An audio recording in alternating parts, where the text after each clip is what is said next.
Hello दोस्तों, नमस्कार। जैसा कि आपको पता है हमने 11th-12th की जो पुस्तक है हिंदी साहित्य का संक्षिप्त इतिहास आने वाले सभी साहित्यिक बच्चों के लिए हमने यहाँ वाचन चला रखा है। और ये 11th की जो पुस्तक है यहाँ कॉलेज लेक्चरार से लेकर स्कूल लेक्चरार तक की क्वेश्चंस आते हैं। तो यह ज़्यादा बुक बड़ी नहीं है, 150 पेजों की पुस्तक है। हम डेली 2-3 पेजों का वाचन करेंगे तो हमारी पुस्तक भी कंप्लीट हो जाएगी और हमारा कंटेंट भी तैयार हो जाएगा। ज़्यादा टाइम वेस्ट न करते हुए हम यहाँ वाचन करते हैं और जहाँ से क्वेश्चन आते हैं पीछे आए हुए हैं तो मैं यहाँ बताती जाऊंगी, तो आप नोट करते रहना।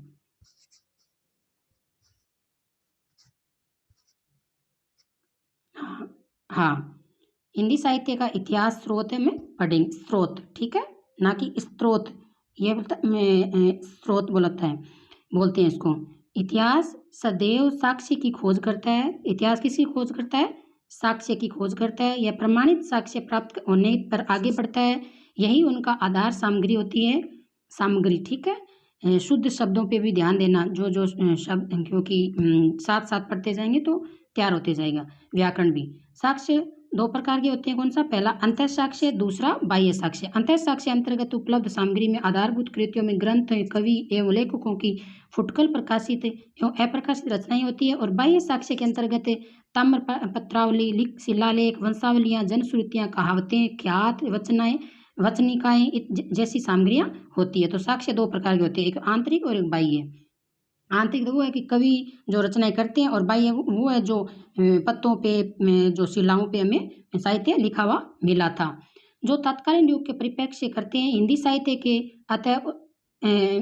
अंतः और बाह्य स्रोतों के माध्यम से इतिहास लेखन प्रारंभ किया गया है, जिसमें गोकुलनाथ द्वारा रचित 84 वैष्णव की वार्ता, ये क्वेश्चन पूछा जाता है कि वार्ता, और 200 वैष्णव की वार्ता की वार्ताएं, नापादास कृत भक्तमाल, ध्रुवदास कृत भक्तनामावली, संतवाणी, ये आप नोट करते जाना। ये इम्पोर्टेंट ग्रंथ है जो एग्जाम में काफ़ी बार पूछे गए हैं और आगे भी पूछे जाएंगे।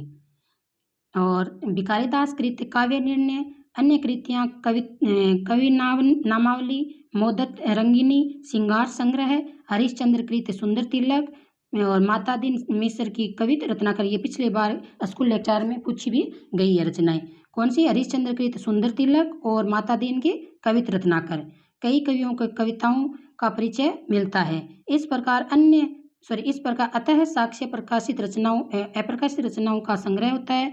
बाह्य साक्ष्य के माध्यम से इतिहासकार अपनी पैनी दृष्टि तत्कालीन परिप्रेक्ष्यों की खोज करता है। कर्नल टोड, जेम्स टोड, जो इतिहासकार पिता माने जाते हैं, लिखा गया कि राजस्थान का इतिहास में चारण कवियों तथा काशी नागरी पंचारणी सभा की खोज रिपोर्ट में अज्ञात कवियों लेखकों का परिचय मिलता है। मोतीलाल मेनारिया उनमें से एक है, जिन्होंने राजस्थान में हिंदी के हस्तलिखित ग्रंथों की खोज भी की थी तथा हिंदुओं के धार्मिक दर्शन सिद्धांतों को निरूपित करते हुए उस समय की कवि लेखकों का आचार्यों के विचारों को भी समीक्षा की। जनश्रुतियों से तात्पर्य है कि जनता में प्रचलित बातें जिनके सत्य का अंश छिपा रहता है, यह कई वर्षों तक लोगों की जीभ पर रहती है, किंतु धीरे धीरे लिपिबद्ध हो जाती है। इसमें कवि की जीवन संबंधी घटनाओं का योग होता है तथा प्राचीन ऐतिहासिक शिलालेखों के आधार पर इस युग का चित्रण भी मिलता है। इस प्रकार की आधारभूत सामग्री के मूल स्रोतों के माध्यम से इतिहास लेखन होता है, अतः यह लिपिबद्ध होकर एक ऐतिहासिक ग्रंथ बन जाता है। तो ये इतिहास परंपरा के स्रोत थे, ध्यान रखना है। यहाँ सिर्फ वाचन किया जा रहा है, आप वाचन पे ध्यान रखना और जहाँ मोस्ट बताया जा रहा है वो नोट करते जाना। हिंदी साहित्य इतिहास लेखन की परंपरा अब हम पढ़ेंगे कि इसकी परंपरा कहाँ से स्टार्ट हुई है। हिंदी साहित्य लेखन सामग्री प्राप्ति के पश्चात विद्वानों ने इतिहास लेखन प्रारंभ किया।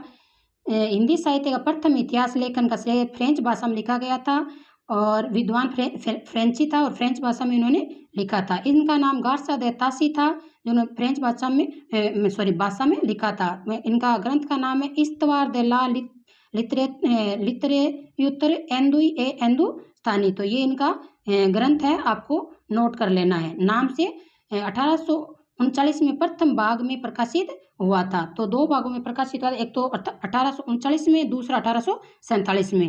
तो किसका ग्रंथ है? गार्सा दे तासी, इस्तवार दे ला लिटरेयुतर एंदुस्तानी। दो संस्करण में भागों में प्रकाशित हुआ था, 1839 और 1847, देश आजाद के 100 साल पहले। इस तो यह जो ग्रंथ था इसे अंग्रेजी वर्णों का क्रमानुसार लिखा गया। तो इस ग्रंथ पे क्योंकि ये फ्रेंच भाषा से था तो अंग्रेजी लिख पाएगा। यह हिंदी और उर्दू के लगभग 70 कवियों का संग्रह है। तो इसमें हिंदी और उर्दू के कितने कवि है पूछते हैं, ये 70 कवि है, इसमें ध्यान रखना है।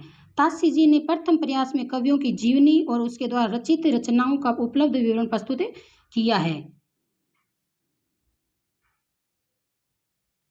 हाँ, जीवनी और उसके द्वारा रचित रचनाओं का उपलब्ध विवरण प्रस्तुत किया है। यह एक नई दिशा की ओर प्रथम कदम था। इनका प्रारंभिक प्रयास प्रशंसनीय रहा। यह गौरवपूर्ण गाथा हिंदी के इतिहास लेखन की परंपरा में नींव का पत्थर साबित हुई थी। इस परंपरा को आगे बढ़ते हुए शिव सिंह सेंगर ने शिव सिंह सरोज जो 1883 में दूसरा इतिहास लिखा गया था, यह भी पूछा जाता है, नोट कर लेना आप अपनी कॉपी डायरी में। इसके लगभग 1000 कवियों का यहाँ वर्णन है। तो पूछा जाता है क्वेश्चन कि शिव सिंह सरोज में कितने कवियों का वर्णन है, तो 1000 कवियों का वर्णन है। ध्यान रखना है इस बात को, 1000 कवियों का यहाँ वर्णन है। इसमें कवियों की जीवनी संबंधी घटनाएं, चरित्र, उनकी कविताओं के संग्रह को संग्रहित किया गया है। हिंदी से इतिहास लेखन का तीसरा प्रयास डॉक्टर जॉर्ज ग्रियर्सन द्वारा किया गया था। इनकी जो ग्रंथ है इनका the modern vernacular literature of Hindustan, ठीक है, कौन सा था, ग्रियर्सन का modern vernacular literature of Hindustan के नाम से लिखा गया था। तो आप इसको कैसे याद करेंगे, एक तो एंदुई हिंदुस्तानी है, ठीक है, एंदुई हिंदुस्तानी, और एक है ग्रियर्सन। तो इसको आपको ध्यान रखना है, किसी भी प्रकार से आप कनेक्ट करके भी याद कर लेना।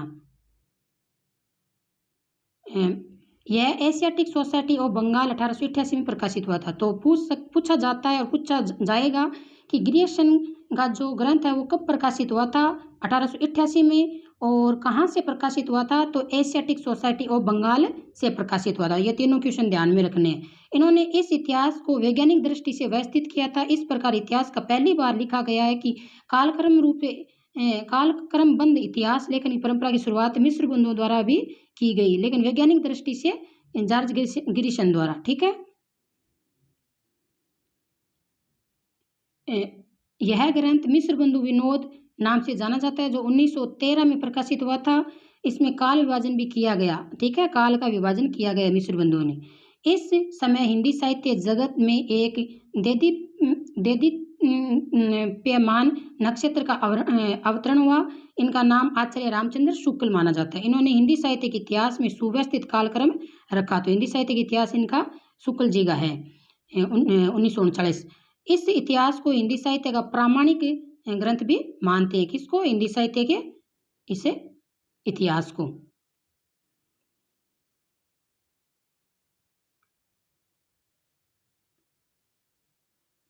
हाँ, यह नागरी पंचारणी सभा द्वारा हिंदी शब्द सागर की भूमिका के रूप में 1929 है, ना कि 1939 है, 1929 नोट करना है। 1929 हिंदी साहित्य का इतिहास डॉक्टर रामचंद्र शुक्ल, और कहाँ से सबसे पहले किस भूमिका में प्रकाशित हुआ था, हिंदी शब्द सागर।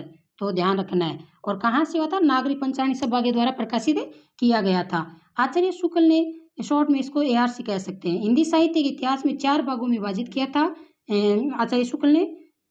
ध्यान रखना है, इतिहास की महत्ता को बढ़ा दिया, आगामी लेखकों के लिए सीधी और सरल मार्ग तैयार कर दिया इन्होंने। इनका कालक्रमानुसार न्योचित एवं युगानुरूप इतिहास है, क्योंकि इन्होंने उपलब्ध ग्रंथों के आधार पर काल विभाजन किया था। इस इतिहास में शुक्ल जी ने अपना दृष्टिकोण भी स्पष्ट किया। उन्होंने लिखा कि प्रत्येक देश का साहित्य वहाँ की जनता की चित्तवृत्तियों का इतिहास प्रतिबिंब होता है। तब यह निश्चित है कि जनता की चित्तवृत्ति में परिवर्तन के साथ साथ साहित्य के स्वरूप में भी परिवर्तन होता जाता है। ये कोटेशन आती है रामचंद्र जी की। आदि से अंत तक इन चित्तवृत्ति की परंपरा को परखते हुए साहित्य परंपरा के साथ इनका सामंजस्य दिखाना ही साहित्य का इतिहास कहलाता है। शुक्ल जी के पश्चात हिंदी साहित्य प्रवर्ती इतिहासकारों ने हिंदी जगत में अपना योगदान दिया। आचार्य हजारी प्रसाद द्विवेदी ने भी हिंदी साहित्य की भूमिका नाम से लिखा था, 1943 में नाम से इतिहास लिखा, जिसमें लिखा था कि जिसमें ऐसे तथ्यों और निष्कर्षों का प्रतिपादन किया जो लेखन की दृष्टि से नवीन सामग्री और नई व्याख्या देती है। अन्य लेखकों में doctor Ramkumar Verma 1938, doctor Nagendra, doctor Dhirendra Verma, doctor Namvar Singh इत्यादि ने अपने अध्ययन, शोध, प्रबंध और समीक्षात्मक दृष्टिकोण के माध्यम से हिंदी साहित्य के इतिहास में नवीन योगदान दिया। तो आज के लिए हम इतना ही पढ़ेंगे, और वीडियो अगर अच्छा लग रहा है तो दोस्तों के साथ शेयर करना, और कमेंट बॉक्स में जाके बताना आपको अच्छा लग रहा है तो। आज के लिए इतना ही, नमस्कार।